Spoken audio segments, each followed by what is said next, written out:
Hi guys, very quick little video.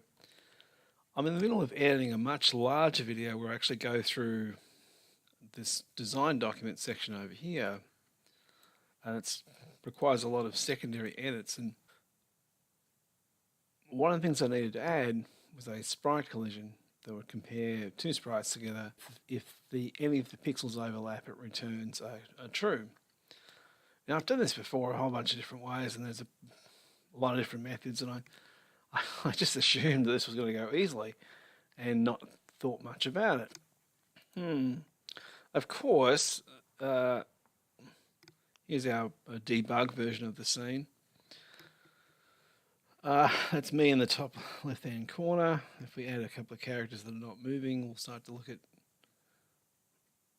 it should flash if it overlaps. So what I'm finding is that some things actually work and some things don't work. There's a good case there. See how I'm overlapping this other little character here, but at different positions I'm still overlapping, but it's not returning a collision. So I just thought we might just have a quick look through this monstrosity. To do a collision, we're doing this in screen space, or probably a better way of putting it is world space.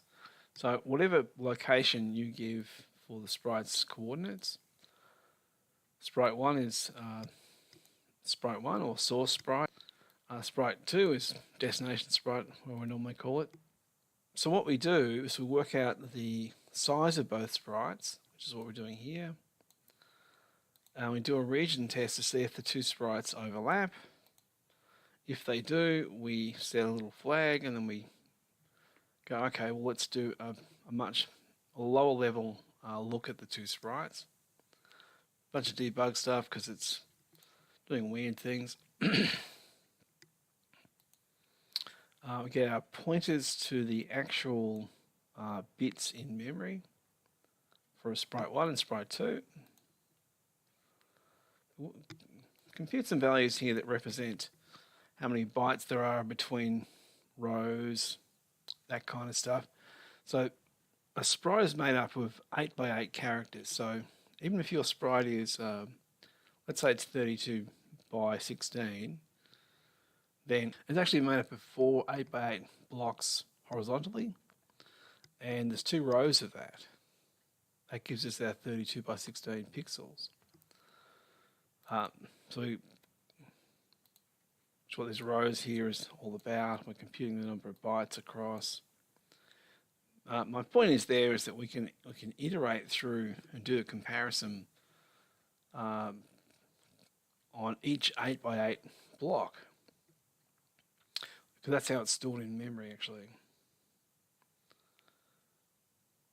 So as we get down to here, we see we've got 2 outer loops. We've got 2 outer loops that are just running through in world space, 2D world space. So this can be outside of the screen. That's what I mean by that, by the way. We're running through checking if any 8 by 8 regions of the sprite 1 overlap sprite 2. When they do, we take another step down. We start comparing the rows of bits,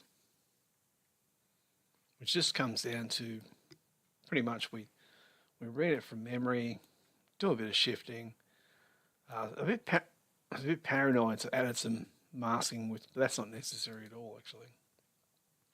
Because if we're reading a byte from memory, we're shifting that byte from the low byte position to the second byte, or if you think of this like a color, it's like shifting the blue component to the green component, and then we apply a secondary shift to pull it back to where it should be. And we just mask these two things together. If there's any of the pixels are set, we want to then this if statement here will return a value that's non-zero. So if any if the source pixels and the destination pixels have any bits that are overlapping, then we'll get a value that's non-zero, and that's a collision. Now all that's well and good, but it's just not doing what it's meant to do. I found a few silly typos in it, so turn explicit mode on to reveal a few more of those.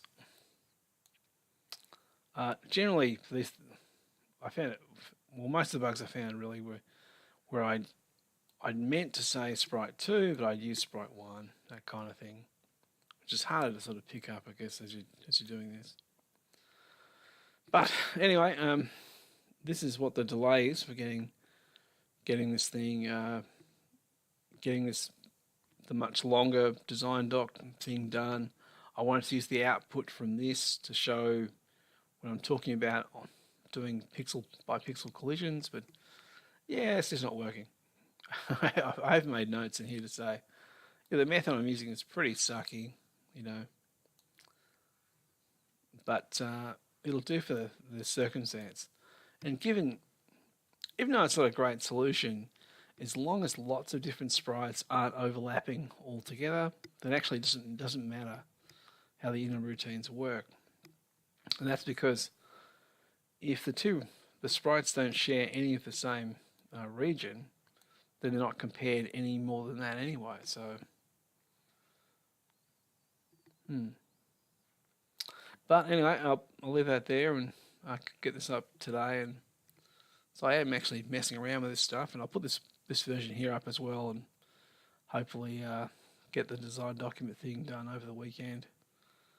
Just as I feel better, I'm have to go do things in the real world, which kind of sucks. Anyway, thanks for listening, and we'll catch you soon. Bye.